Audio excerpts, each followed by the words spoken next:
sa kanyang panahon. Kung bakit sa kabila ng magagandang biyayang dumarating sa buhay ng isang tao, nalalahan pa rin sa utak niya ang mga insekuridad at pangamba para sa hinaharap. Mga kaibigan, pakinggan natin ang naging karanasan ni Doris sa ating dunang sa kanyang panahon.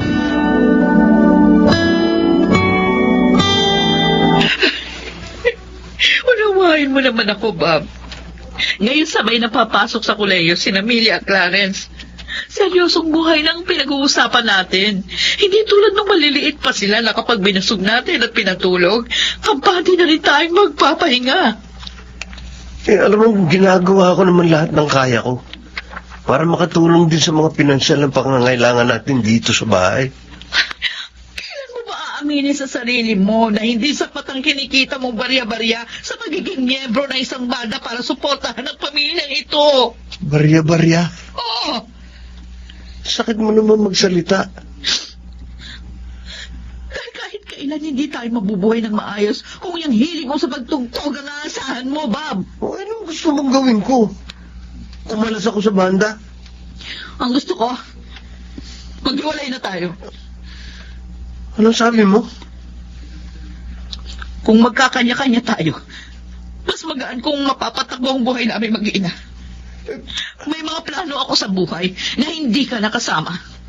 Hindi na kita iisipin. Huwag mo na rin kami isipin.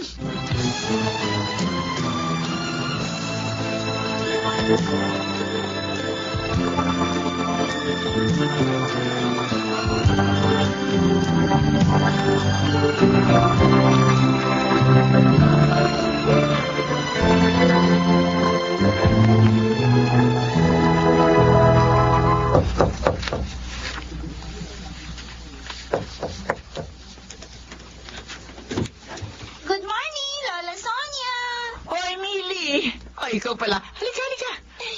Tumuloy ka na rito sa kusina. Tinatapos ko kasi itong pagluluto ng sauce para sa i-deliver kong lumpiang sariwa sa suki kong kantin. Ang totoo po, kaya po maaga ako nadalaw para makapagkwentuhan po tayo ng matagal. Nakakita na po kasi si Mami ng maliit na apartment type na titirhan namin ni Clarence sa pasukan. At saka, bukas na pong alis namin, Lola. Ay, bigla naman akong nalungkot sa sinabi mo. Eh, paano nga? Mapapalayo na pala kayo sa akin ni Clarence. Hayaan nyo. Lagi ko kayong tatawagan. At saka kapag umuwi kami ni Clarence, dito po kaagad kami dadaan para magkakamustahan po tayo. At syempre, dadalan po namin kayo ng mga paborito ninyong pasalubong. Pangako po yan, Lola.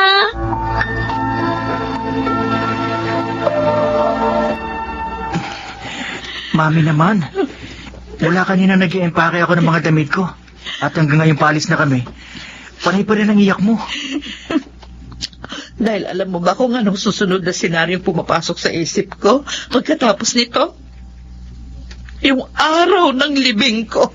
Ma'am, aalis lang kami dito sa bahay dahil mag-aaral kami sa college ni ate. Uuwi pa naman kami dito. Magkakasama-sama pa rin tayo. Oh, alam ko na magdarating ang panahon ng ganito. Eh, bakit naman ang bilis-bilis ang paglipas sa mga taon? Kung alam nyo lang na ang pagkakalayo-layo natin ito ang pinakamasakit na bahagi ng buhay ko.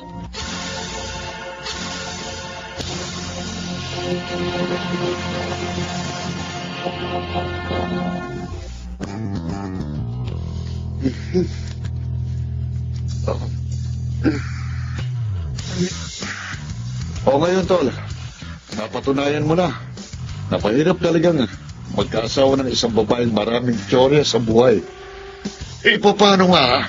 Sila nga palaging tama. Sila nga mahusay mag-isip at umaksyon. Pakalmahin ko lang ang sitwasyon, Tol. Alam kong emosyonal lang si Doris ngayon dahil sa pinagdadaanan namin mga problema. Well, hanggat kailangan mo ng matitirahan, Tol, welcome ka rito sa apartment ko. Feel at home. Maraming salamat sa lagi mong pagsalo sa akin. Tulad sa mga ganitong pagkakataon, Tol. Sa isang banda, ayos na rin nandito ka sa apartment ko. Para kapag may practice at tugtog tayo, hindi na kita hagilapin pa kung saan-saan. Katulad ngayon, punong schedule natin ngayong buwan na ito. Kaya para makalimot ka sa mga problema mo, iukol mo na lang ang panahon mo sa pagtugtog.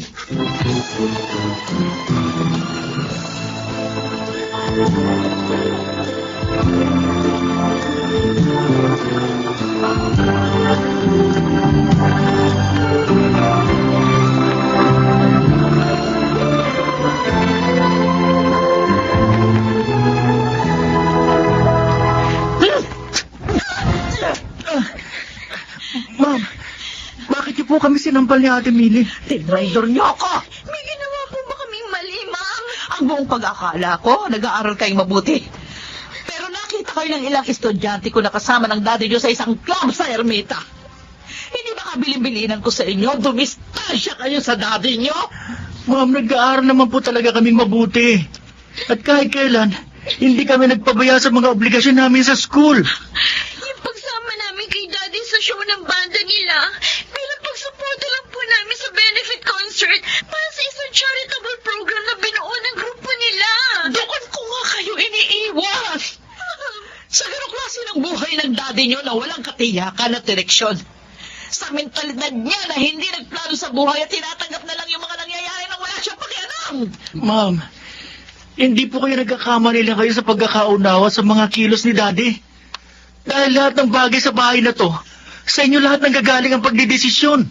Sinigap naman po ni Daddy na magampanan ang tungkulin niya bilang haligi ng tahanang ito sa kanyang maliit na paraan.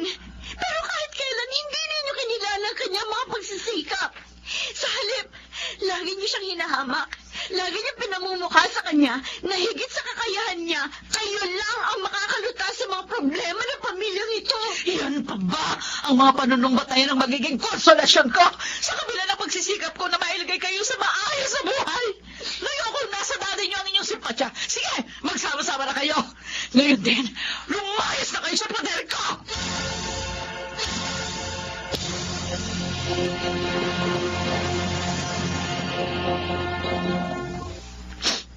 Sabihin niyo sa akin, Chang, saan ba ako nagkamali? Para husgahan ako ng mga anak ko. Kuminsan kasi, hindi natin namamalayan. Lumalampas na rin ang mga pagdidesisyon natin sa karapatan ng iba. Nasasakop na natin ang kalayaan nila mag-isip at kumilos dahil sa pansarili nating mga kagustuhan. Kung mapauunlad ko man ang sarili ko, hindi ba nila nauunawaan na sa kanila rin yung magandang refleksyon noon? Dahil sa kanila ko inuuko lahat ng aking pagsisikap sa pagtuturo, sa pagsusulat ng mga libro. Doon ko kinukuha ang imanubuhay ko sa kanila. Alam mo, Doris, hindi masamang bumikiw ka riyan sa maling pride mo para muli mo maibalik ang sarili mo sa kapanatagan. At para muli mo ring masinop ang isang magandang pamilyang sinimulan niyo noon ni Bob. Kasama ang inyong mga anak.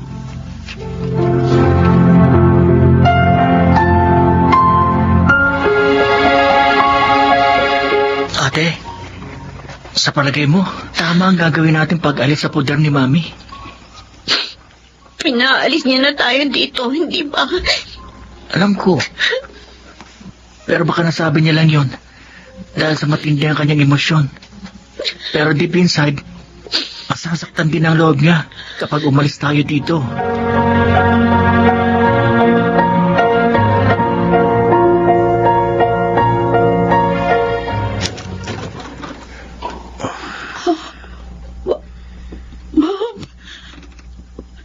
Sabi ng mga bata, ilang araw ka na raw hindi lumalabas ng kwarto mo. Masyado silang nag-aalala sa'yo. At ikaw, ang pagpunta mo ba rito ang dahilan? kasi nag-aalala ka rin sa akin. Hindi naman natapos ang pag-aalala ko sa iyo. Kahit nagkahiwalay tayo. Lagi pa rin kitang iniisip. Nung umalis ka, gustong-gusto kitang pigilin noon. Pero alam ko nasaktan ko ng kalooban mo. Marami na ako nasabing masasakit sa iyo. Hindi naman ako lumayo. Lagi lang akong nasa malapit. Dahil kahit kailan, hindi ko magagawang hindi ko kayo makita ng mga bata. Kayo ang pamilya ko. Nabubuhay ako para sa inyo at hindi natatapos ang pagmamahal ko sa inyo. Gusto ko muli tayong mabuo ng mga bata. Ngayon ko napatunayan kung gaano kayo kahalaga sa akin. Higit sa mga pangarap ko, kayo ang aking prioridad.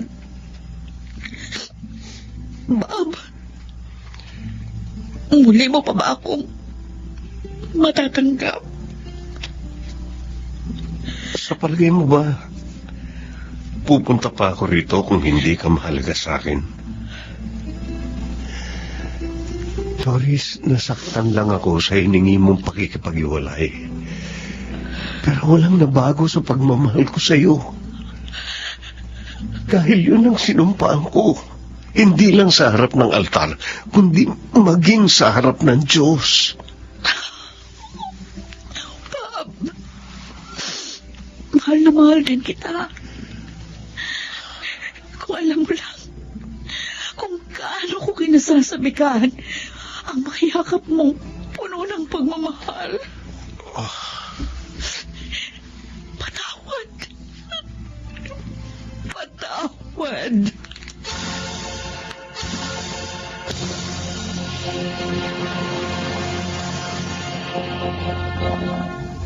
Sa kanyang panahon, may mga taong inaabuso ang ginhawang natamo at kahit mahal sa buhay ay nagagawang pabayaan. Mga kaibigan, pakinggan natin ang naging karanasan ni George sa ating dunang Sa Kanyang Panahon. Ano? Bakit mo naman ginawa yan, George?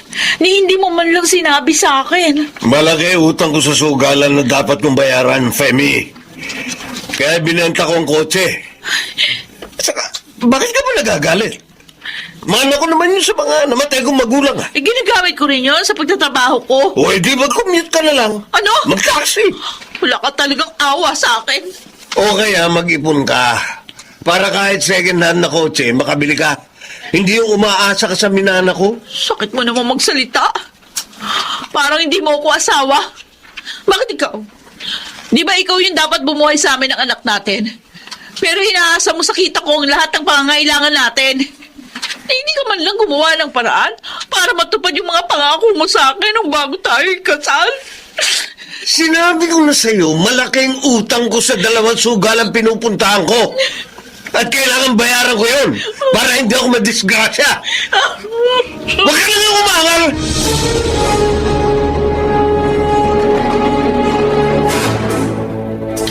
Galit na galit talaga ako sa kanya, Hazel. Parang hindi niya na ako pinapahalagahan. Mula binata pa si George, di ba mahilig na talaga siya magsugal? Oo. O sa kabila no, nagpakasal ka pa rin sa kanya. Akala ko magbabago siya. Kaso lalo pa siyang nalulung sa bisyo. Nang namatay yung mga biyanan ko. At may manahin siya sa mga yun. Dapat kasi, hindi ka na lang nagpakasal sa kanya, Femi. Gary, Huwag ka sanang magalit kung narinig ko pag-uusap nyo, ha? Yayayain ko sana kayo mag-lunch, eh. At doon ko narinig ang kwentuhan nyo. Oh my gosh! Lunchtime na pala. Eh, halika na, Femi. Kumain na tayo. Oo nga naman. sige na. Mauna na kayo. Kalimutan mo muna kahit sandaling problema mo sa asawa mo na makakain ka at makapagtrabaho ng maayos.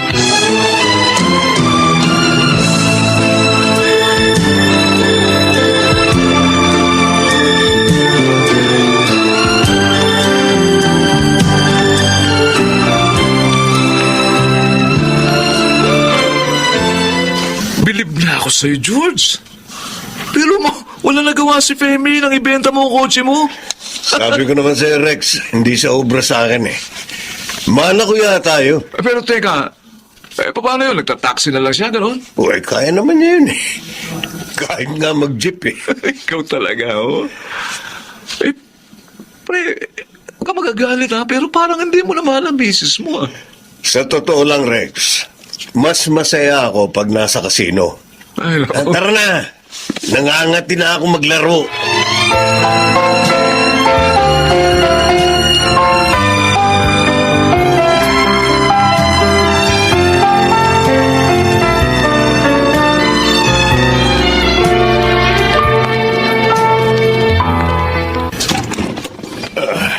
Mabuti naman. Naalala mo pa kung saan yung bahay mo, George? Remy, pwede ba pagod ako ah? Huwag mo akong bungangaan. 3 araw kang hindi umuwi. Pagkatapos yan ang maririnig ko sa'yo. Bakit saan ka napagod? Sa kasino o sa babae mo? Wala akong babae. Antok na ako. Galing kami ni Rex sa kasino. Kaya pwede ba, matulugin mo na ako. Kailan ka pa magbabago? Kailan mo titigilan yung bisyo mo? Lumalaki ng anak natin. Ganon din yung pangangailangan niya. Kailangan ko ang tulong mo. Bullshit na buhay to. oh. Buti ba hindi ako umuwi? Makaalis na nga lang. O yan, ganyan. Ganyan ka kapag nasasabihan. Lumalayas.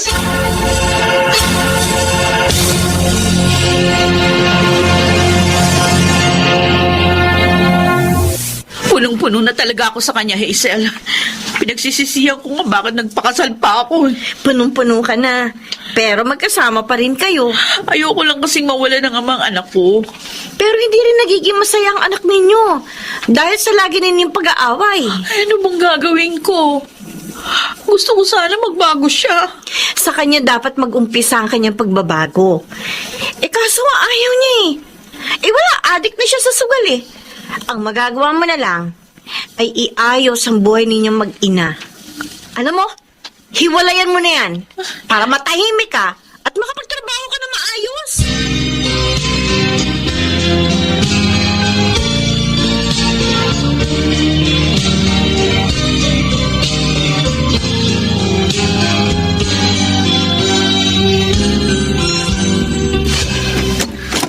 George, mabuti dumating ka na. May nagpunta dito kanina, Mysterious ang pangalan. Ang sabi, siya na raw ang may-ari nitong bahay at lupa. George, ano ba to? Totoo sinabi niya. Ha? Pati itong tinitira natin, binenta mo? Ay, saan na ka ba ngayon titira? Uupa na lang tayo ng maliit na bahay. Ano? Total, wala naman tayong sasakyan eh. Mabuti yung maliit na bahay, mura lang. Makakaya mo ng bayaran yun. Ano? Ngayon ako pagbabayarin mo sa upa? Oh, Wala ka na bang pangarap para sa amin ng anak natin? Hindi mo na ba kami mahal? ang dami mo naman drama. Ano gusto mo? Patayin ako ng pinagkakautangan ko? Kung nagtatrabaho ka, hindi mangyayari to sa'yo. Ay, kaso tamad ka, sugarol pa! Gaga! Aray ko! Nanununtok ka na ngayon! Dahil ang daldal mo! Ito ang una at huling panununtok mo sa akin, George. Hindi mo na ito magagawa uli! Ano ibig mo sabihin? Iiwan ka na namin ni Junior!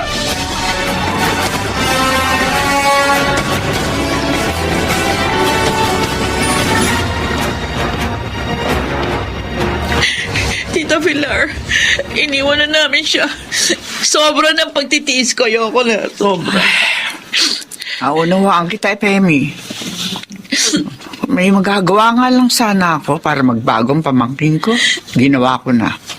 Ang hirap kasi, pati ako ayaw pakinggan. Hoy, sana kayo tutuloy ngayon ng aking apo. Sa amin po. Sinabi ko na po kina Inay at Ita yung nangyari. Dumaan lang ako dito sa inyo para nga ipaalam ang lahat.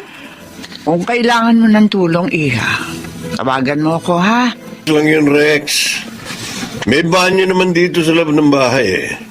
Ang mahalaga, mura ang upa rito. At higit sa lahat, may pangkasino ako. Sa bagay nga. Pero teka, hindi ka pa nalulungkot. Mag-isa ka na lang. Hindi. Buti nga tahimik na eh. Wala nang makikialam sa lahat ng gusto kong gawin. Oy, teka. May sinabi nga pala si Greg eh. Oh. Yung isa natin tropa, hiring daw sa kumpanya nila. Baka gusto raw natin mag-apply. Tutulungan niya tayo. Ba't ako mag-a-apply? May pera pa naman ako. Ha? Abala lang yung trabaho niya sa pagkakasino ko. Yan ang gusto ko sa'yo, pre. Pareho tayo ng pananaw.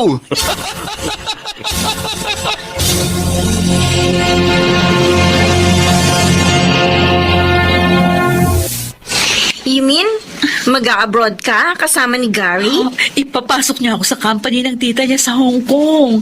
At doon din siya magtatrabaho. Wawa! Magkasama kayo? Sinagot mo na ba siya? Hindi pa. Pero, aminin ko, may nararamdaman ako para sa kanya. Paano na si George? Nung makipaghiwalay ako sa kanya, kasabay nun, naglaho yung feelings ko. Kasalanan niya yun. Sa bagay, tama ka. Itinula ka niya para lumayo sa kanya. O, edi malaki ang chance na maging kayo ni Gary.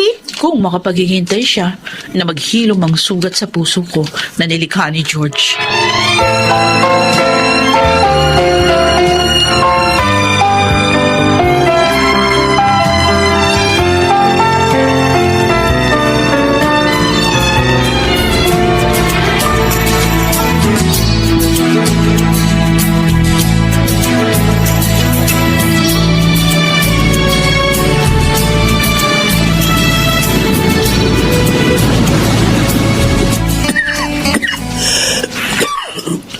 Tita Pilar, Tinawagan ako ni Rex. Sinabing, dito ko lang araw nakatira at may sakit. wala na po pang-upa sa bahay, tita. Ano ba naman kasi itong ginawa mo sa buhay mo, iho? Inubos mo lahat ng kabuhayang minana mo sa iyong mga magulang. Ni hindi ka nagtrabaho. Nagsisisi na ako, tita. Dahil sa pagkalulong ko sa sugal at pagiging tamad, hindi ko na rin maipagamot ang sarili ko. Pati pamilya mo na wala sa iyo. Ang anak niyo ni Femi, nasa mga magulang niya. Siya naman nagtatrabaho sa abroad. Mag-isa na ako ngayon, tita. Ano pa ang silbi ng buhay ko? George, ipagagamot kita. At kapag magaling ka na, magtrabaho ka. Magbagong buhay ka na. Maging masipag. Malay mo, baka sakaling kapag nagbago ka na, muli mong mabuo ang iyong pamilya. Maraming salamat po, Tita Pilar. Maraming salamat po.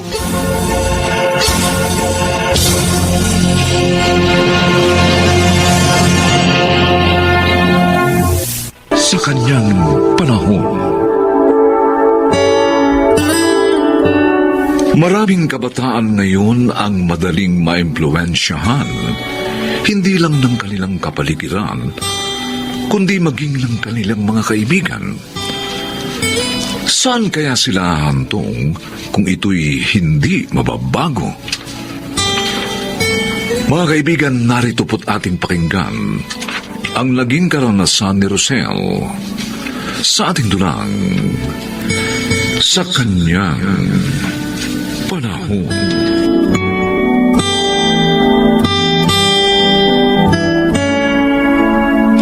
Rosel, dahil sa pagkamatay ng tatay niyo, pansamantala ka muna matitigil sa pag-aaral mo. Po. Huwag ka sana magdamdam sa akin, anak, ha? Bilang panganay sa inyong magkakapatid, kailangan ko ang tulong mo para maitaguyod ang buhay natin. Naunawaan ko po kayo, inay. Alam ko po na hindi madali ang kalagayan natin ngayon. Huwag niyo po kayong umiyak. Hindi po ako nagdaramdam sa inyo. Salamat, anak. Hayaan mo. Kapag kaya ko na, mag-aaral ka uli. Bukas po, sisimulan ko ng maghanap ng trabaho para matulungan ko po kayo.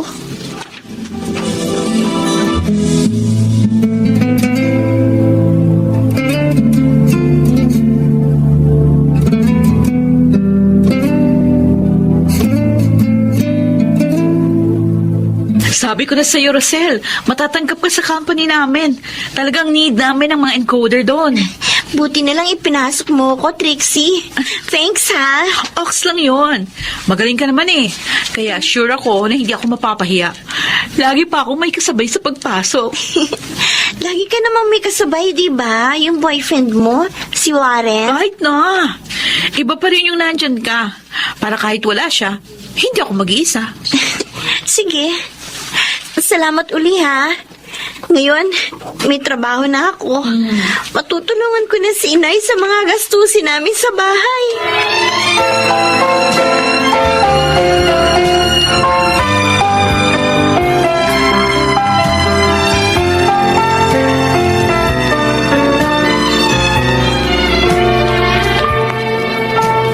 Kuya Amador, naku, maraming salamat sa bigas na dala mo.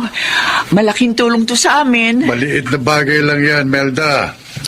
Marami naman akong naani eh. Kaya naisip kong dalan kayo, maging ng mga gulay.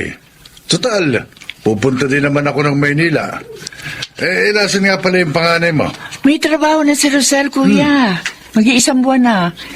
Pinasok siya ng kaibigan niya si Trixie. Mabuti naman kung ganon. Hoy, paalalahanan mo lang yung anak mo, ha? Na maging matalino sa pakikisama sa mga kaibigan. At matutong manindigan para hindi siya maisama ng mga yon sa maling gawain. Ay, oo, Kuya Amador. Maging mahinahon ka sa pangangaral sa kanya. Alam mo naman ang mga kabataan ngayon. Mapagalitan mo lang ng konti, nagre-rebelde na. Sa awa naman ng Diyos, hindi naman ganun ang mga anak ko, kuya. Sikapin mo pa rin panatilihin ang pagiging mahinahon sa pangangaral sa kanila, Melda. Lalo na kay Rosel. Maraming tukso sa paligid. At dapat na maging matatag siya sa paninindigan na labanan ng mga yon.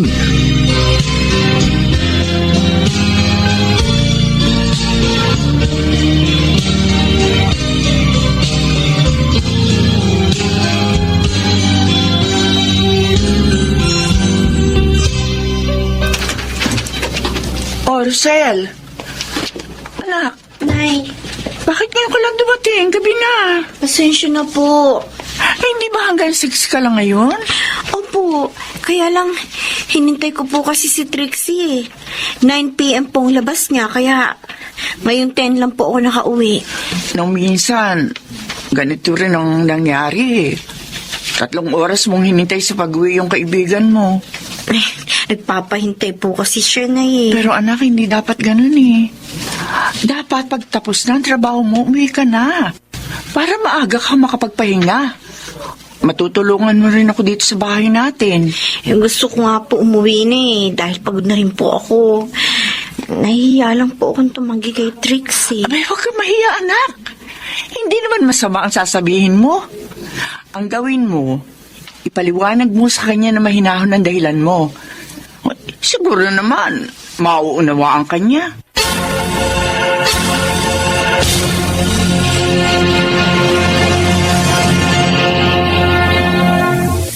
Ano? You mean, hindi ka makakasama sa pamamasyal namin mamaya? Oo, Trixie, pasensya na ha. Kailangan ko kasing tulungan si Inay sa mga gawain sa bahay. Naku, ano ba yan? Mas maganda kung makakasama ka. Para may partner tong si Daryl. Siya nga naman, Rosel.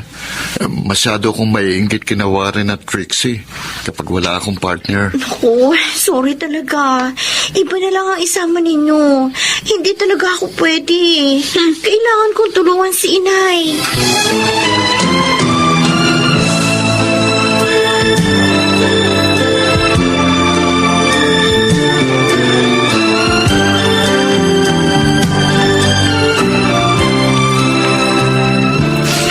Boring ang naging date natin, Trixie. Oo nga eh. Feeling ko nga rin, Warren. Dahil nagbukang bantay natin si Daryl. Kasi wala siyang partner. Ang kaibigan mo naman kasi, KJ. Kakainis nga eh. Di bale, nagsasama din natin siya. Ako bahala. Kukulitin ko. Sige, gawin mo. Matagal na may tama sa kaibigan mo si Daryl eh. Oo nga. Leave it to me.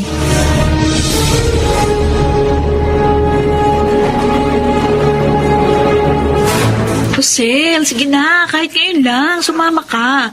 Promise, mag-i-enjoy ka doon sa pupuntahan natin. Hindi ako papayagan ni Inay. Lalo na abuti ng hating gabi. O, di mo sabihin kung saan tayo pupunta. Trixie? Sabihin mo, doon lang tayo sa amin. Kung gusto mo, tutulungan pa kita magsabi kay Aling Melda para mas kapani-paniwala yung acting na gagawin natin. Gusto mo magsinungaling ako sa nanay ko? Ito naman, masyado ka namang manang. Minsan lang naman eh. Sige na. Para may partner naman si Daryl. Crush ka pa naman ng tao.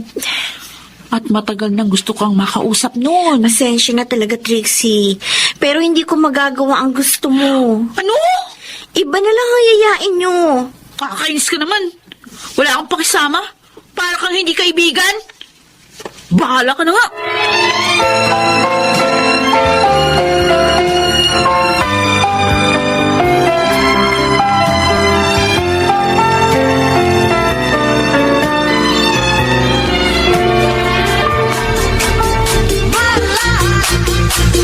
Ano masasabi mo dito, babe? Babe, okay to. Sa lahat ng bar na napuntahan natin, alam mo, ito yung pinakamaganda. Ang sarap pa ng drinks niya. Ibang Yung timpla. kaibigan mo lang eh. Masyadong KJ. Ni hindi man lang magawang tumakas sa parents niya. Hindi naman siya prom D. Sinabi mo pa. Kaya nga ngayon, hindi ko na siya papansinin. Ayoko sa ganung kaibigan. Uy! Ano yun? Narinig mo yun, Warren? Nasusunod daw sa bar. Nagsusunod ang tao! Nagkakagulo! Tara! Lumabas na tayo!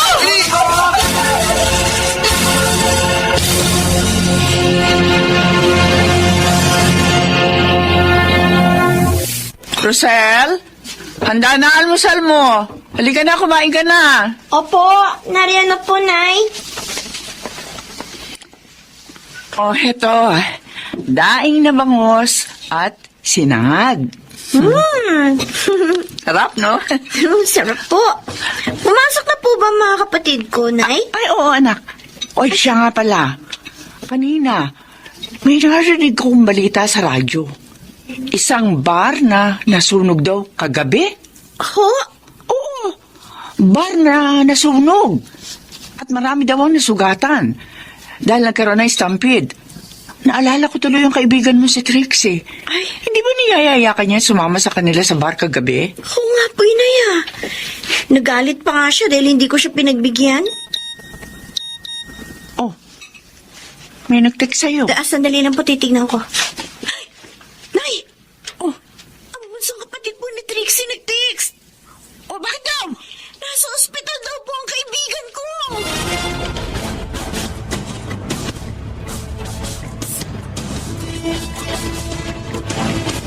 Rosel, Oh, narito ka pala, Daryl. Hindi ka pala nila kasamang nag-bar? oo, nung malaman kong hindi ka sasama, hindi na rin ako tumuloy. Kasi naisip ko, maiinip na naman ako dahil wala ka. Pero sa isang banda, mabuti na rin hindi ka sumama sa kanila. Tama ka. Dahil naligtas ako sa sakuna. Kumusta na nga pala si Warren? Marami siyang sugat eh. Pero buhay naman. Rosel, salamat ha. Ha? Saan? Sa paninindigan mo sa tama. Dahil doon, hindi sinasadya. Iniligtas mo ko sa kapahamakan.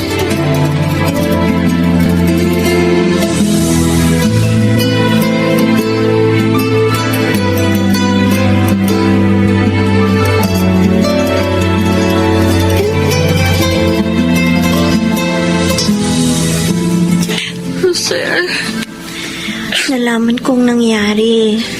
Kaya nagpunta kagad ako dito sa ospital. Nasama pala kayo sa mga nasaktan sa nasunog na bar. oo. Nasugatan na ako. Na-trauma pa. Magpasalamat ka pa rin sa Diyos dahil buhay ka. Buti pala hindi ka sumama sa amin. Walang masama nangyari sa'yo. At patuloy kang makapagtatrabaho. Di tulad ko. Ilang buwan na natitigil ako sa trabaho dahil sa mga naging pinsala ko. Kaso nagalit ka. Dahil pinahalagahan ko ang pangaral ng nanay ko. Pagkagalit na mali. Kaya itong na pala ako. I'm sorry, Rosel. I'm sorry.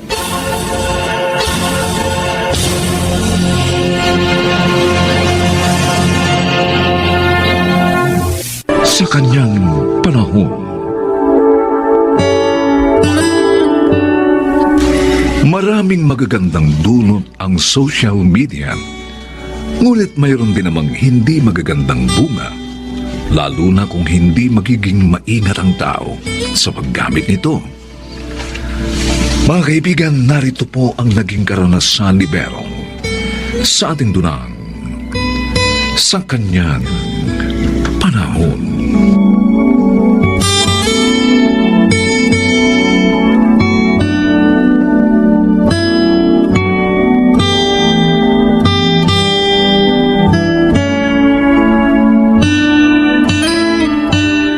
Ito pala si Trixie. Oo, Tessie. Ang ganda niya, di ba? Oo. Pero siya kaya talaga yan? Kasi alam mo naman sa internet, kahit pangit, pwede nang pagandahin. Alam ko yun. Pero sure ako na si Trixie talaga yan. 5 buwan na rin kaming magka-chat at maraming beses ko na siyang nakita sa video call. Mabuti naman. At hindi kanya niloloko. Alam mo bang kaming dalawa na?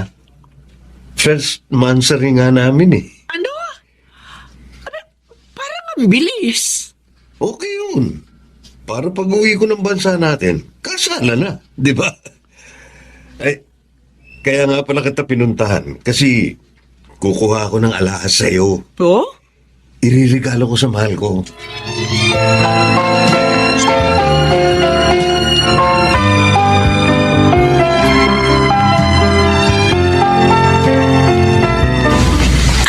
Ang ganda talaga nitong hikaw at kwintas na bigay sa akin ni Berong. Jack na mahal ito. Patay na patay talaga sa akin ng matanda. At inggit na inggit naman ng mga kaibigan ko. Dapat lalo ko pa siyang i-chat at tawagan. Para lalong mahulog ang loob niya sa akin. Para isipin niya na mahal ko siya. Sa ganun, ibibigay yung mga hihingin ko. Ay, may text sa cellphone ko. Ang pinagsanlaan namin itong bahay at lupa namin. Naniningil na siya. Ano kayong dapat kong gawin? Alam ko na. Sasabihin ko kay Berong ang tungkol dito. Sana bigyan niya ako ng pangtubos sa lupa namin. Oh, Susi, bakit ka malungkot? Hindi mo ba nakausap ang Kuya Berong? Nakausap po. Pero wala raw pong pera ngayon si Tio. Ha? Bakit siya nawala ng pera? Ngayon lang naman tayo lumapit sa kanya dahil nga nagkasakit ako at napinsala pa ng bagyo ang mga ani nating pananim. Tay, pinadala raw po niya sa nobya niya eh. Yung nakilala niya sa FB? Opo. Naku, talaga nahulog na ng gusto ang loob ni Kuya sa babaeng yun ah. Pinadadalan pa niya ng pera ngayon? Humingi raw po ng tulong sa kanya na matubos yung bahay at lupa nilang nakasangla. Ano ba? Siguradong malaking halaga yun. Sobra naman siya. Hindi pa nga sila nagkikita ng personal ni Kuya. Hiningan niya na ng ganun? Nag-aalala po ako, Itay. Baka po piniperahan lang ng Tracy na yun si Tio. Nakita ko po yung picture niya eh. Parang anak na lang po siya ni Tio. Posible nga yun kung ganun. Paano kaya natin matutulungan ng kapatid ko?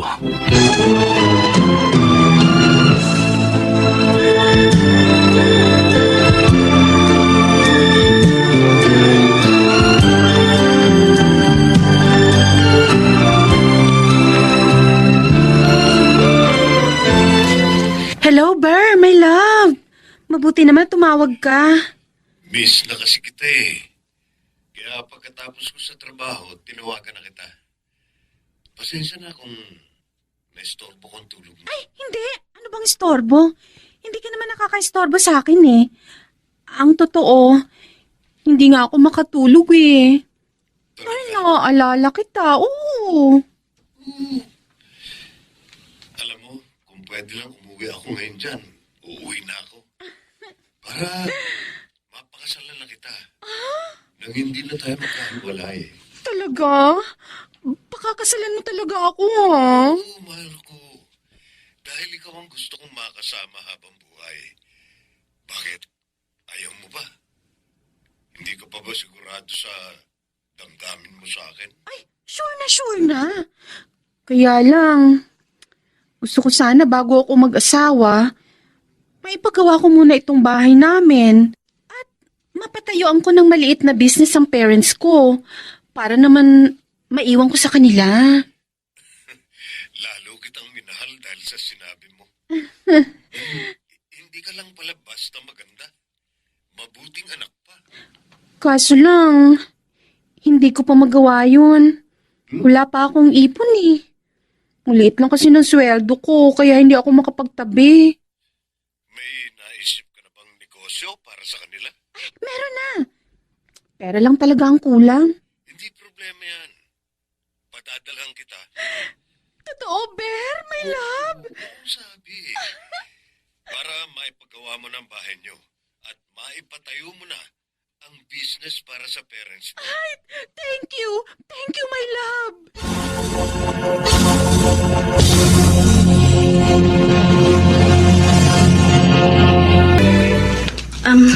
Heto na pong merienda nyo, Itay. Salamat anak. Tikman ko nga. Sarap. Teka. Ano nga pala yung sasabihin mo sa akin? Nakagawa po ako ng paraan para maging friend ni Trixie sa Facebook. Nalaman ko rin po yung iba pa niyang mga account. Totoo, anak? Opo. At Itay, may nadiskubre ako. Ano yun? May iba pa palang nobyo ang babaeng yun. At mas matagal niya ng nobyo yun kaysa kay Tiyo. Sinasabi ko na nga ba eh. Niloloko lang ng babaeng yun ng kuya ko.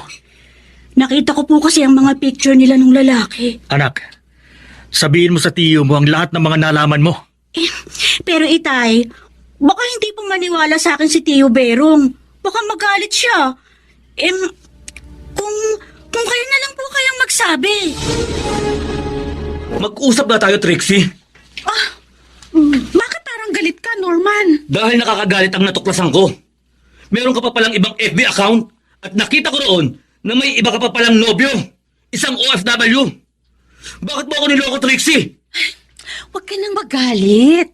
Hindi naman ako seryoso sa matandang yun eh. Sabihin mo nga, ang berong na yun ba ang dahilan? Kaya mo natubos ang bayat lupa nyo? Kaya lagi ka may mga bagong damit at alahas? Oo. Pinadadala niya kasi ako ng pera. At sa kanya rin galing ang ipinagpagawa ko nitong bahay namin. Anong klase ka, Trixie? Dalawa kaming niloko mo at pinirano pa ang lalaking yun! Ba? Si Miguel tumatawag. Hello, Miguel. Napatawag ka? Kuya, may mahalaga kasi akong sasabihin sa'yo. Tungkol ito kay Trixie. Kay Trixie? Bakit? Ano yun? Nakita ni Susie ang isa pang FB account ng nobyo mo. Napasok niya yun. Nagawa niya ng paraan na maging friend siya ng nobyo mo. At natuklasan ng pamangkin mo na dalawa pala kayong nobyo niya. At yung norma ng pangalan mas nauna pa sa'yo. Hindi ako naniniwala. Sinisiraan niyo lang si Trixie. Kuya, hindi totoo yan. Pinagmamalasakitan ka namin. Kaya sinabi ko sa'yo to. Ang sabihin mo, nagalit kayo dahil hindi ko kayo mapahiram ng pera. Kaya sinisiraan niyo siya. Kuya, ganyan ka na ba nabola ng babae yun? Kaya pati ako ng kapatid mo at ang pamangkin mo, pinag-iisipan mo na masama? Kayo ni Susie ang unang nag-isip ng masama sa kanya. Dahil totoo namang niloloko ka lang ng babaeng yun. Kung gusto mo, ipapadala namin sa'yo mga larawan nila ng norma na yun. Tumigil ka na, Miguel. Dahil kahit anong sabihin mo, hindi ako maniniwala sa'yo. At kung gusto niyong kausapin ko pa kayo, tigilan niyo ang paninira kay Trixie.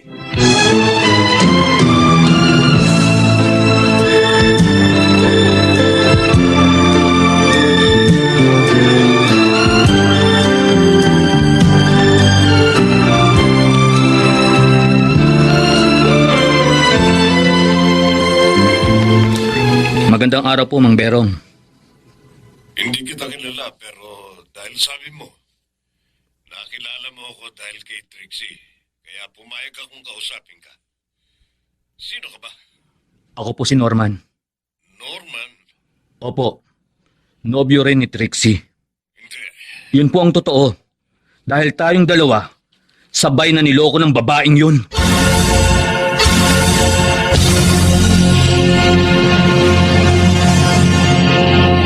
So, yung pala ang dahilan kaya malungkot ka, Berong. Oo, Tess. Akala ko pa naman, tapat siya sa akin. Yun pala, pinarahan lang niya ako. Ay, naku. Huwag ka magagalit, ha? Alam mo, may kasalanan ka rin sa kabilang banda, eh. Sa FB lang ngayon nagkakilala. Tapos, inihulog mo na agad ng puso mo sa kanya. Pati bulsa mo, isinama mo pa. Pambira ka, oh. Tama ka. Hindi ako dapat nagpadala sa mga pambobola ng babaeng yun. Dapat naging maingat ako sa paggamit ng social media. Oh, ano nangyari sa inyo ng babaeng yun? Nakipag-break na ako sa kanya. Pero ang inaalala ko ngayon ang kapatid ko at pamangkin. Napagsalitaan ko sila ng masakit dahil kay Trixie. Hiyang-hiya tuloy ako ngayon. Hindi ba malapit ka nang umuwi? Bumawi ka na lamang sa kanila pagdating mo sa bansa.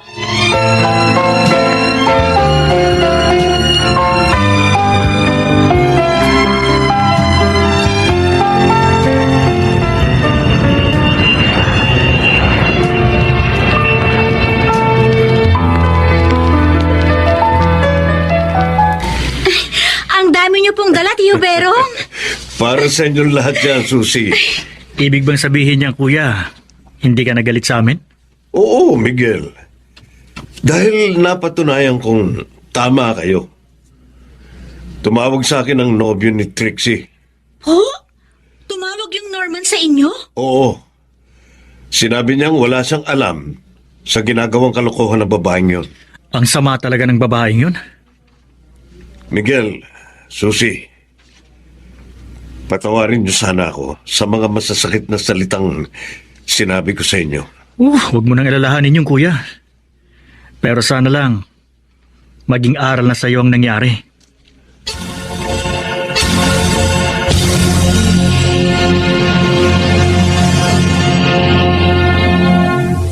Sa kanyang panahon,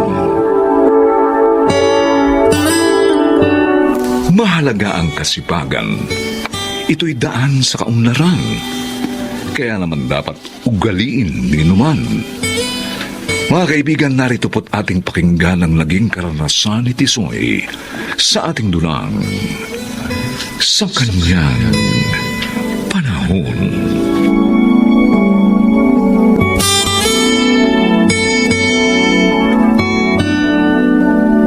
Almina, bakit nakalabas ang mga gamit yun ng mga anak natin? Aalis na kami dito ng mga bata, Tisoy. Iiwan ka na namin. Bakit mo gagawin yan? Hindi naman kayo nagugutom sa piling ko. Dahil wala kang pagbabago. Hindi ka pa rin nagtatrabaho. Hindi nga kami nagugutom dahil si Estela, nakabit mo, ang bumubuhay sa amin. Almina, Ayoko na, Tisoy. Sa loob ng 10 taon ng pagsasama natin, tiniis ko ang pagiging tamad mo. Maging ang mga pambababae mo. Dahil sa pag-asa magbabago ka pa. Pero umalis na siya. Ngayon, solo na kita. kaso Stella, hindi ko kayang bayaran ng tinitirhan naming bahay. Ay, hindi problema yun, Tisoy, my love. Dito ka na lang sa akin tumira. Para wala ka nang babayaran. Oo nga, no? Mas maaalagaan pa kita. Diba? Diba, mahal? Ako nang sasagot lahat.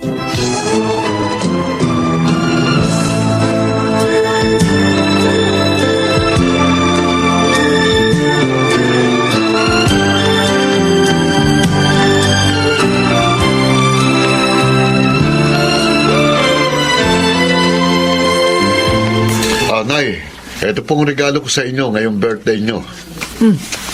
Ano ba laman ng supot na ito? Damit ho yan. Maganda at branded. Tiyak, sa kinakasama ngayon kumuha ng perang pinambili ng damit ni Inay. Kuya Vic, wala akong trabaho eh. Kaya natural lang na ibigay niya ang mga pangailangan ko. Pinibigay ko rin naman ang kailangan niya eh. Ikaw talaga, oo. Kami nahihiya sa ginagawa mo eh. Para kang hostess. So, Binebenta ang katawan. Mahina ba nga yung hostess? Kaya nila nagagawa yon merong mabigat na dahilan. Ikaw wala eh. Talagang gusto mo lang magpasarap. Ayaw mo magtrabaho. Pwede ka naman magmaneho ng taxi dahil may lisensya ka naman. Pero ayaw mo. Kaya tuloy, iniwan ka ng pamilya mo. bihira. Sermon lang palang maririnig ko dito. Dapat pala, hindi na ako nagpunta rito. O, tingnan mo yun. Makaalis na nga. Ay, yan ang hirap sa Tisoy. Kapag pinagsasabihan ka, lumalayas ka. Kaya hindi mo maituwid ang buhay mo.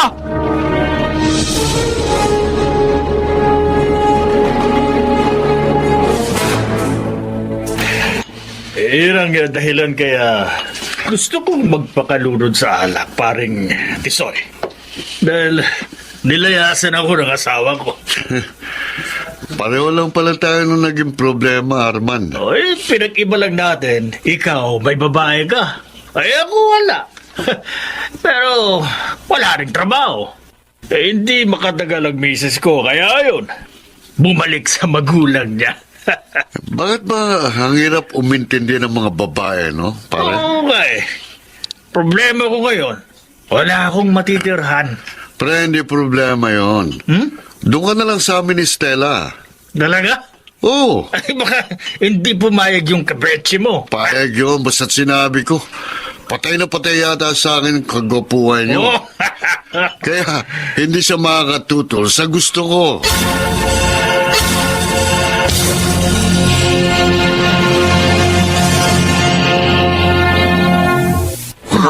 Dapat wala, ha?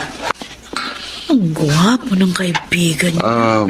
Ganda ng katawan. Stella, love, Oh, pwede kaya? Wala pa kasi siyang trabaho, kaya hindi pa niya kayang mangupahan eh. okay lang. Yun lang pala eh. Dumito ka, Arman, hanggat gusto mo. Salamat, Estela. Hindi ka lang pala basta maganda. Mabait ka pa. Ikaw naman. Nagsasabi ka ng totoo.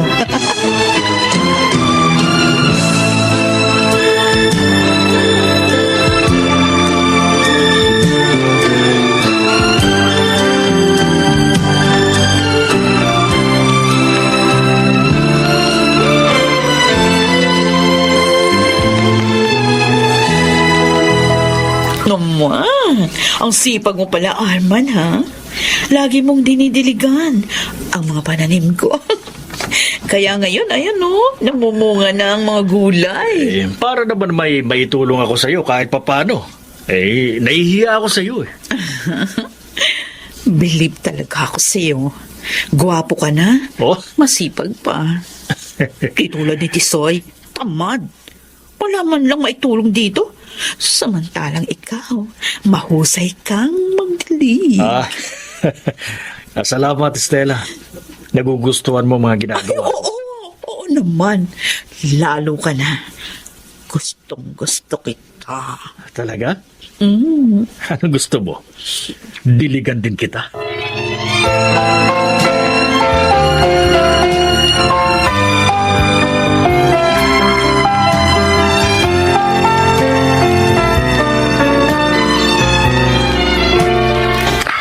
Tiyak na magugulat si Stella.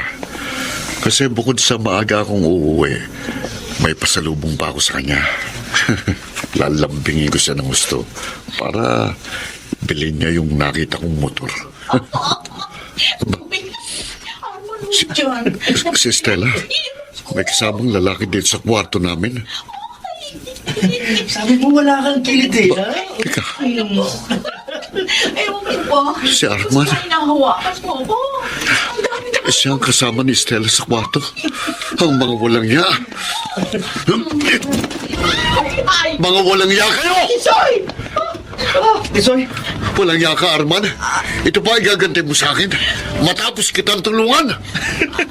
pasensya na. Mas gwapo ako sa'yo eh. Kaya na-inlove sa akin si Stella. Hayop ko! Huwag mo sasaktan si Arman, Tisoy! Bakit? Ipabubugbog kita! Sige, ulitin mo pa yan! Ulitin mo! Stella! Umalis ka na nga dito! Umalis ka sa pamamahay ko! Ayaw ko na sa'yo! Oh, narinig mo sinabi niya? Alis na! Dahil ako na ngayon nakakasamahay ni Stella!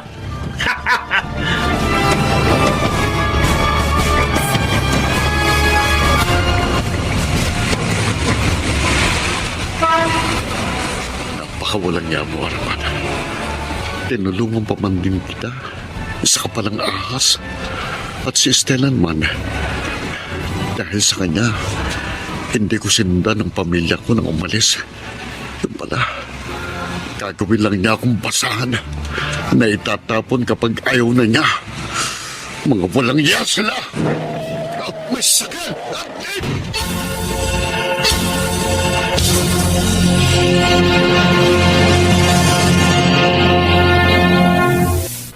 Kumusta na ang pakiramdam mo, anak?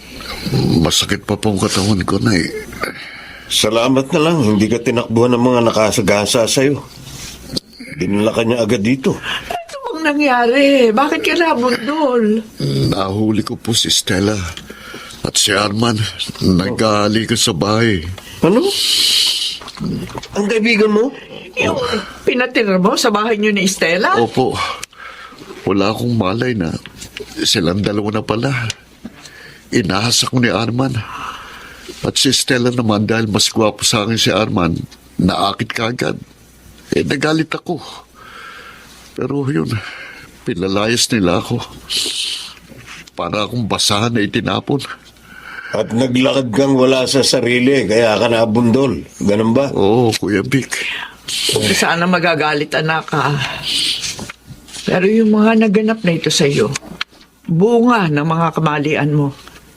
Sinaktan mo ang kalooban ng iyong asawa. Pinabayaan mo sila ng inyong mga anak. Nabuhay ka ng nagpapasarap sa piling ng babaeng hindi rin naman naging tapat sa iyo. At nang magsawa, niloko ka, itinapon. Nay, masakit po pala. Magpagaling ka at iayos mo na ang buhay mo. Hindi ko alam kung paano ako magsisimula, Kuya. Wala akong trabaho at wala ring matitirhan. Nag-usap na kami ng kuya mo tungkol sa bagay na yan. Doon ka na rin titira sa bahay niya kasama ko. Pag malakas ka na, ipapasok din kitang driver ng taxi. Sa kaibigan ko naghahanap ng mga driver. Salamat, Kuya.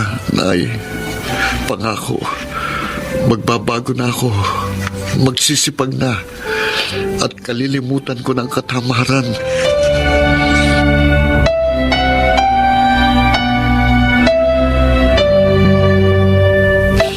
Ikaw pala ang sinabi ni Itay na bisita ko.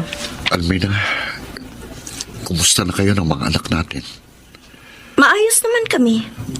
At magaan na rin ang damdamin ko. Dahil hindi na ako laging umiiyak.